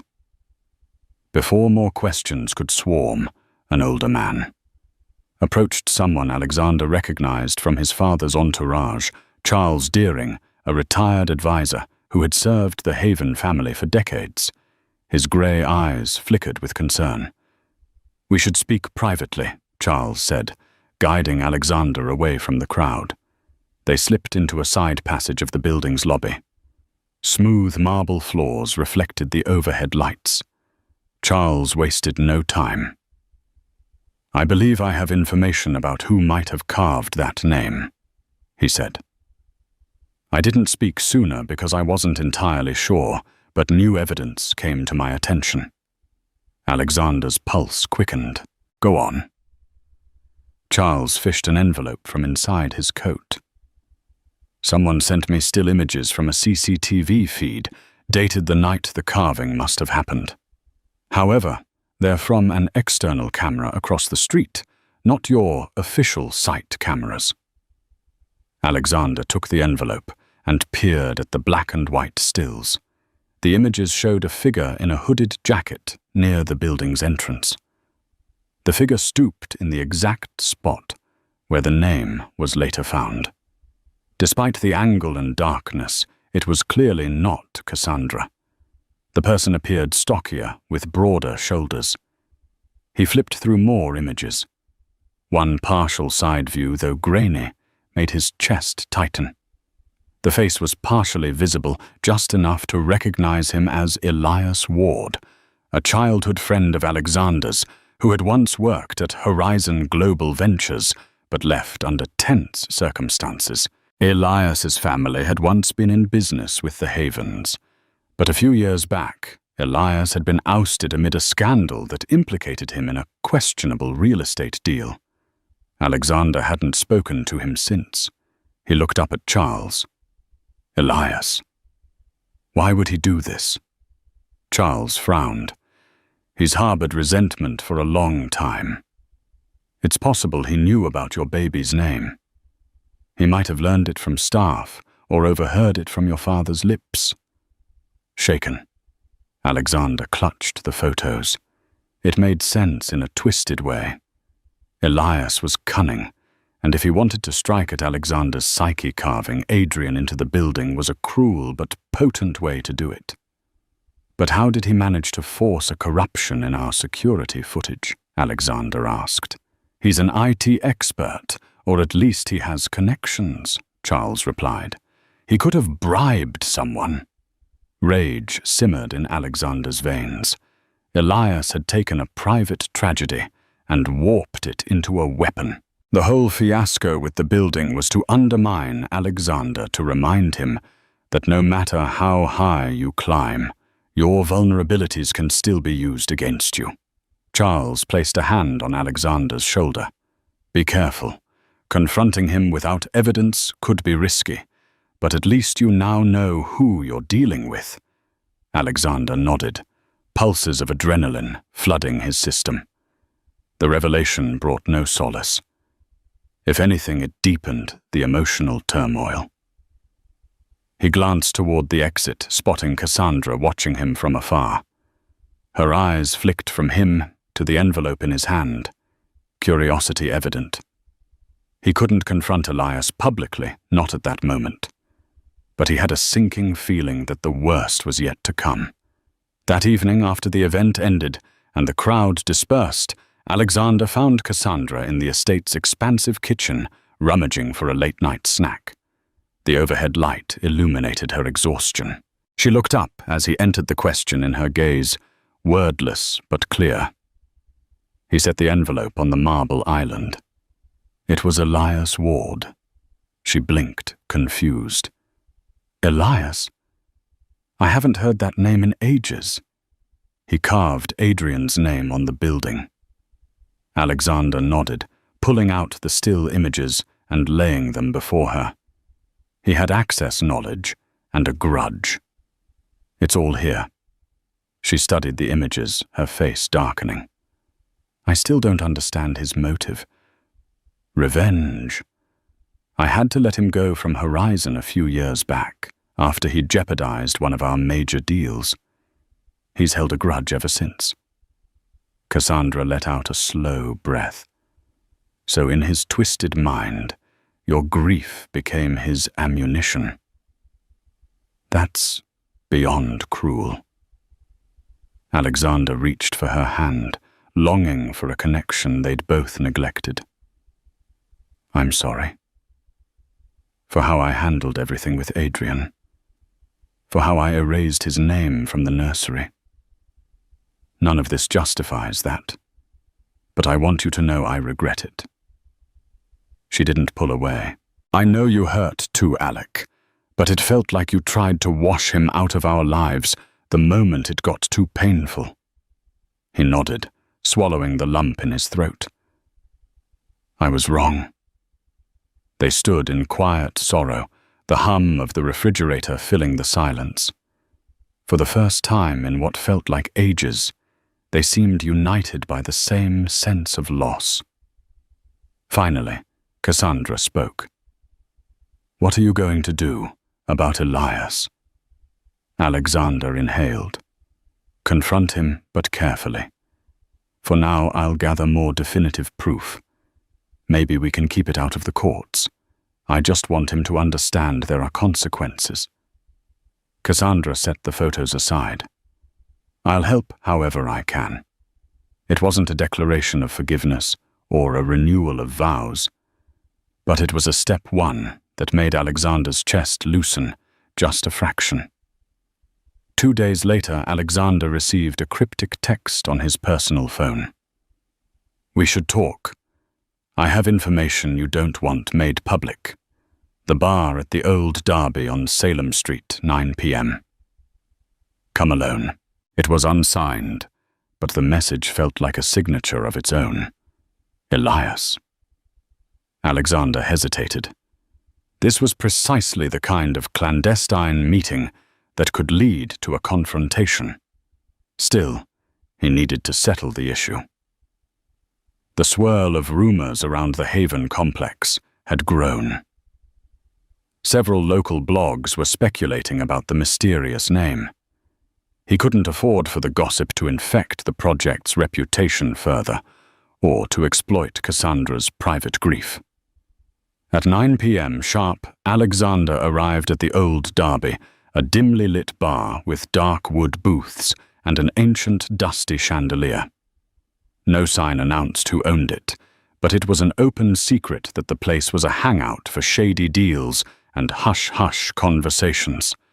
He spotted Elias in a corner booth, swirling a half-empty glass of whiskey. Shorter than Alexander, but built sturdier. Elias had a face etched by cynicism. He smirked when he saw Alexander approach. I knew you'd come, Elias said, motioning for Alexander to sit.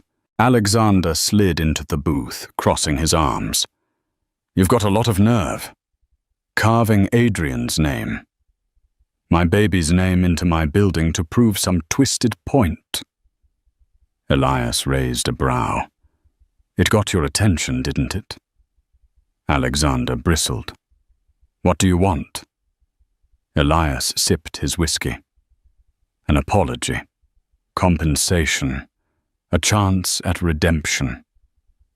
There was a time we were close friends, Alexander. I grew up with you. We planned on conquering the world together, but you kicked me to the curb without a second thought. You committed fraud, Alexander hissed. I had no choice. You always have a choice, Elias corrected. and I might have some interesting pieces of information that, if leaked, could shine a less than rosy light on your precious Haven empire. Not to mention some personal details about your marriage." Alexander leaned forward, his eyes aflame. "Is that a threat?" "It's business," Elias said, with an indifferent shrug.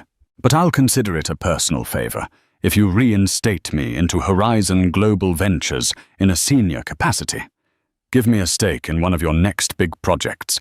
Let me back in the game." Alexander stared at him, a swirl of disgust and pity roiling. "You'd stoop this low?" Elias raised his glass in a mock toast. "Come on. We both know what your father taught us. Success is about leverage. I have leverage now." Alexander stood. "I won't be blackmailed." Elias shrugged, unbothered. "Then you can watch me dismantle your carefully curated world piece by piece. I wonder how the press would react if they learned the real reason behind that carved name. Or if certain financial transactions were put into public record." Alexander's fists clenched, but he forced himself to walk away. Engaging in violence or an open confrontation here would only complicate matters further. As he left the bar, Elias's eyes burned into his back. Outside, the chilly air stung his cheeks, matching the fury that flared in him. Back at Horizon Global Ventures, Alexander convened a small circle of trusted advisors: Miriam Kelly, Charles Deering, and an old ally, Jessica Freeman, the firm's head of compliance. They pored over files detailing Elias's previous projects, searching for any vulnerabilities or potential wrongdoing that Alexander could use as a counter-leverage. An exasperated sigh slipped from Alexander as they found only minimal leads. Elias's misdeeds were well documented from the prior scandal, but he had skillfully wiped most records beyond that. The man was cunning, leaving little behind that could incriminate him now. Cassandra, too, joined the meetings for the first time since the miscarriage. She offered a fresh perspective, though her role was mostly supportive. Alexander felt a glimmer of their old partnership, the synergy that had once made them unstoppable.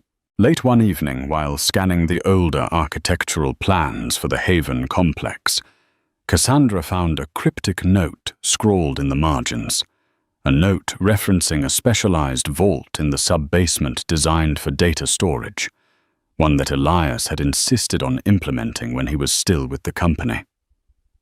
"This sub-basement vault," she said, pushing the plan toward Alexander. "Do you remember authorizing it?" He furrowed his brow, scanning the document. "Not specifically. Elias was heading security protocols back then.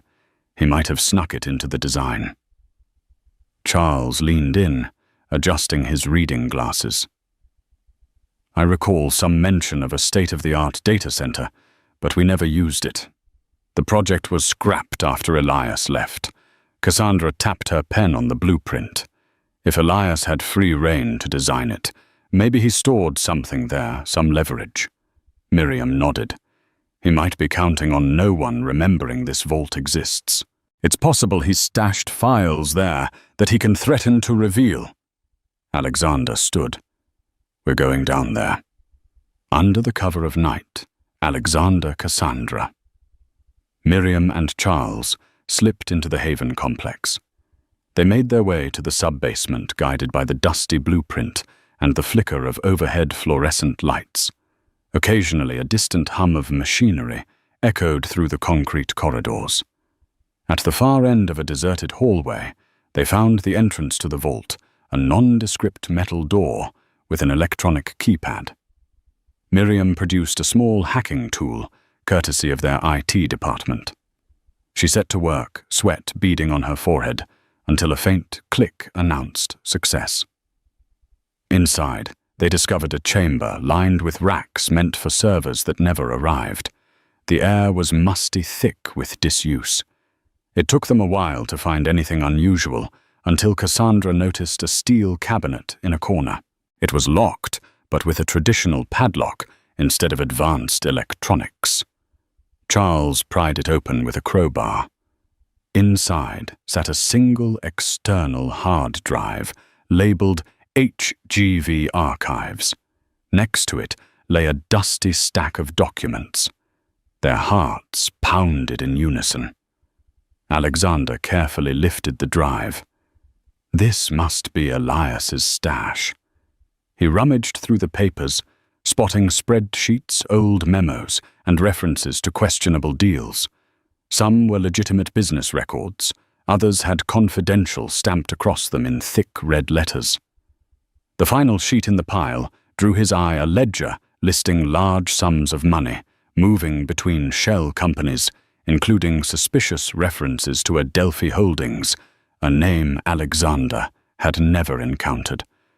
They exchanged wary glances, suspecting that Elias had compiled these documents to blackmail the Haven family or any business partners. The question was, who was the real target? Miriam frowned. He might have documented wrongdoing in the Haven Empire, possibly your father's older deals, maybe your father's or your grandfather's, or he might have forged some parts to create false accusations. Either way, it's a time bomb.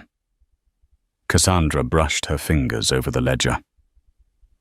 Could it be tied to your father's secret expansions overseas?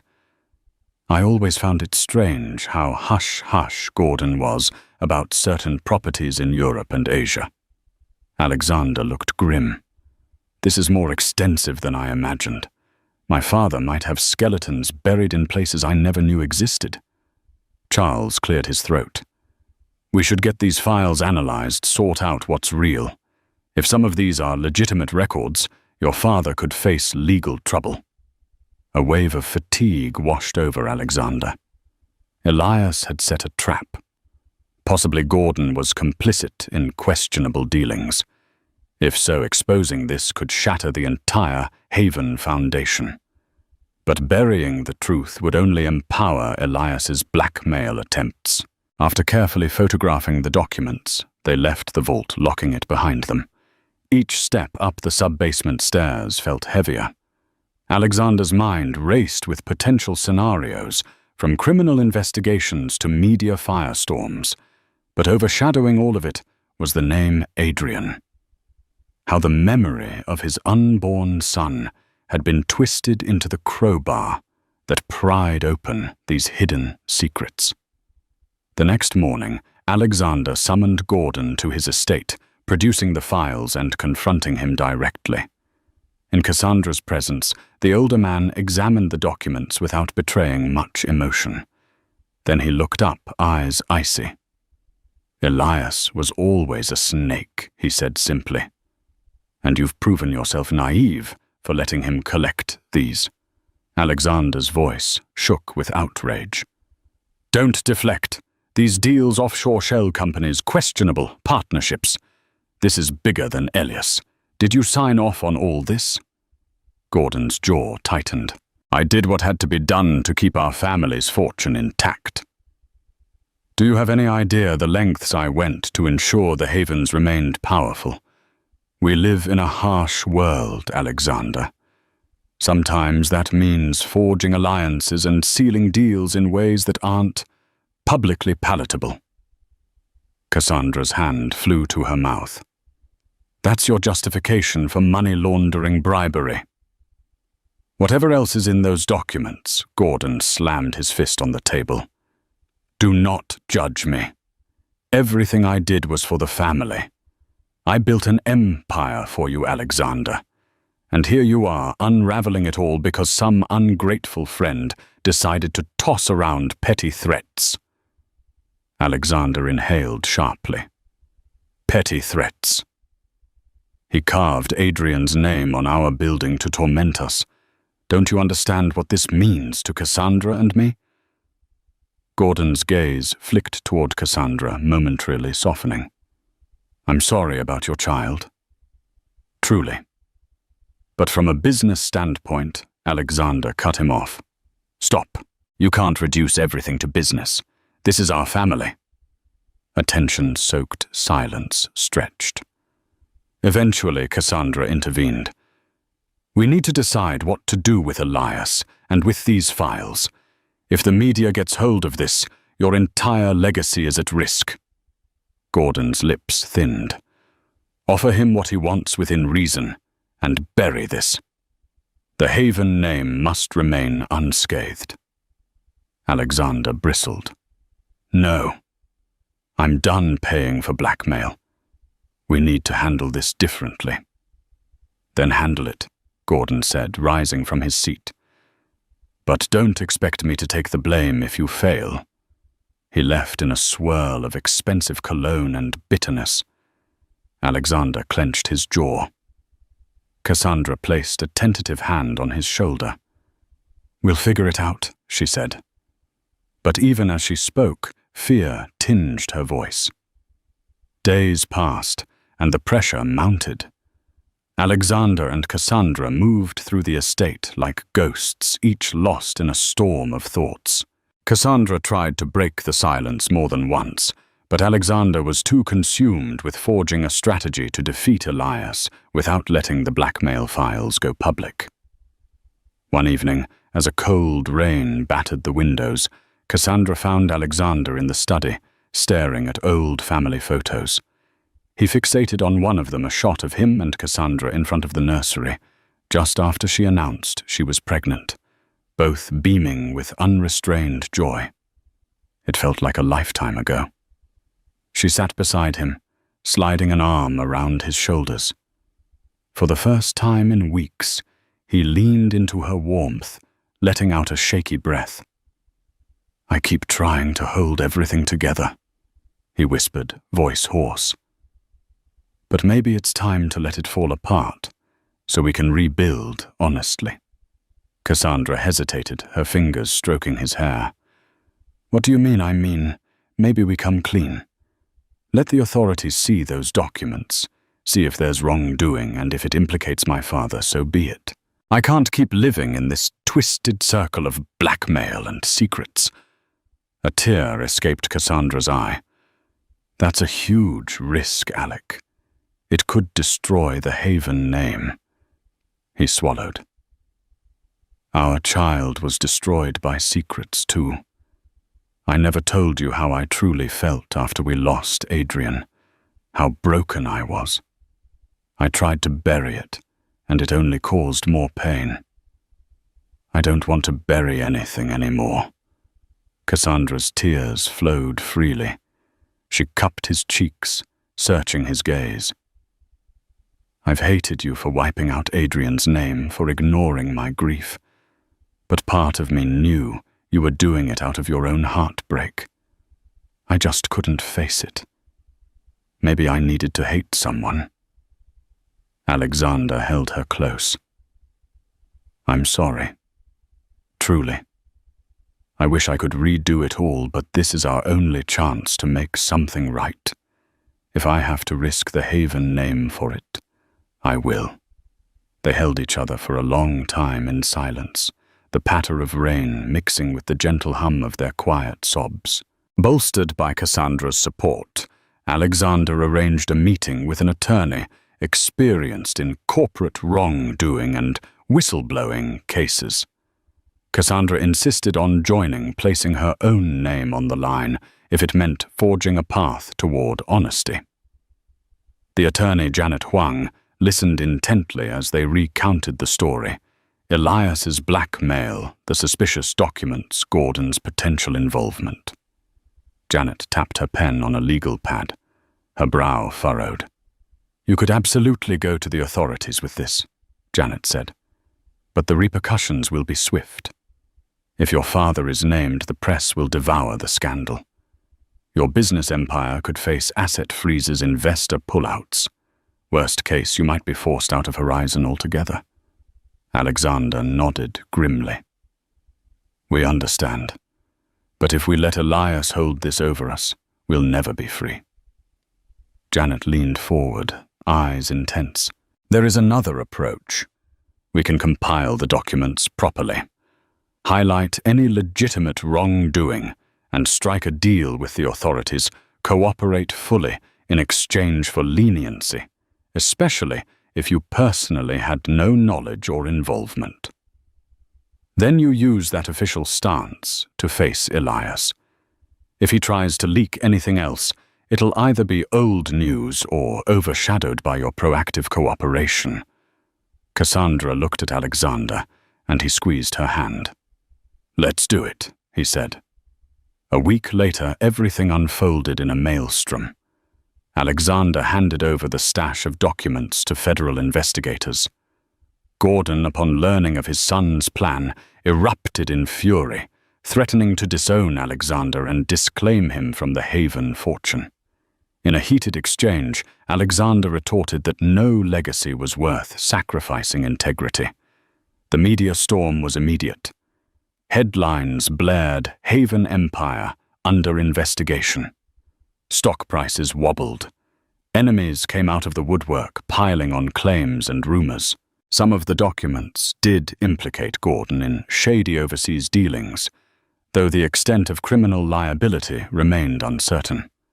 Elias, furious that Alexander had circumvented his blackmail, attempted to leak additional documents, but they were dismissed as either already in possession of investigators or irrelevant.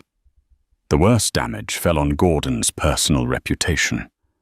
Alexander stood poised to lose a sizable chunk of the family wealth, but ironically his public image remained relatively unscathed. In some corners, he was hailed as a man who chose the moral high ground. Cassandra stood by him, offering unwavering support through the barrage of cameras and microphones. In the midst of chaos, they found themselves drawing closer, forging a new intimacy shaped by shared adversity and honesty. Amid the swirling fallout, Alexander decided to rectify his greatest regret. While Cassandra was away at a charity event, he snuck into the old nursery. Since the day he painted over the walls, the room had remained cold, empty, and lifeless. He reopened the sealed cans of paint, carefully mixing soft blues and greys, the same palette they had originally chosen. Next, with trembling hands, he painted the name Adrian in delicate lettering on the wall above where the crib once stood. He added small embellishments, little stars, a crescent moon evoking the night sky they had once envisioned for their child's peaceful dreams. When Cassandra returned that evening, she found him in the nursery, paintbrush in hand, tears slipping down his cheeks. He gestured silently to the wall. She pressed a hand to her mouth, eyes filling with tears. She joined him, picking up a brush and adding her own finishing touches. They worked side by side, recreating what had been lost. Forging a small sanctuary, not for a living child, but for a memory that would always hold a corner of their hearts. Afterward, they slumped together on the floor, leaning against the freshly painted wall. For the first time, the name Adrian brought them solace instead of sorrow. Several months later, the investigations concluded. Gordon faced penalties, steep fines, partial relinquishment of overseas assets, and a forced retirement from the board of Horizon Global Ventures. Alexander took the reins fully, albeit under the scrutiny of new compliance measures. The company survived battered but intact. For many employees, Alexander's willingness to confront corruption ignited a renewed faith in Horizon's future. Elias vanished from Boston's high society rumors, swirling that he fled the country. With no leverage left, his name faded into the background. Few missed him. During a quiet afternoon, Alexander and Cassandra strolled hand in hand through the Haven Complex Plaza. They paused at the stone panel near the entrance where Adrian had once been etched. A faint outline of the letters was still visible even after professional repairs. Instead of resentment, Alexander felt a gentle pang of remembrance. Cassandra rested her head on his shoulder. It's strange how it all turned out. Adrian's name brought so much conflict, but in the end, it brought us back together. Alexander nodded softly, kissing her temple. It's not the way I would have chosen, but I guess fate finds odd ways to guide us. She smiled through lingering sadness. I've been thinking a lot about the future, about maybe trying for another child one day. The corners of Alexander's mouth lifted. I'd like that, he whispered. And he knew despite the scars they were stronger than before.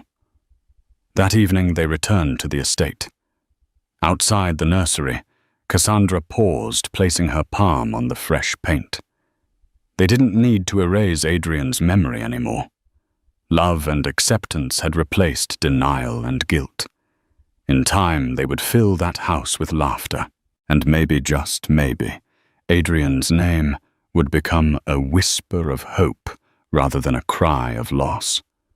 And there you have it, a tale of ambition and heartbreak, where a single etched name tore through family secrets and forced a reckoning that no one saw coming. In the end, Alexander and Cassandra found the courage to face the ghosts that haunted them, to stand up against blackmail, and to carve a new path defined not by hidden deals or erased memories, but by honesty and love. If this story resonated with you, reminding you that every challenge can be an opportunity to rediscover what truly matters, then help us share that message. Don't forget to like, share, and subscribe to our channel for more stories that delve into the heart of human drama tales of triumph, tragedy, and the unbreakable bonds that hold us together. Thank you for being part of this journey. We'll see you in the next story.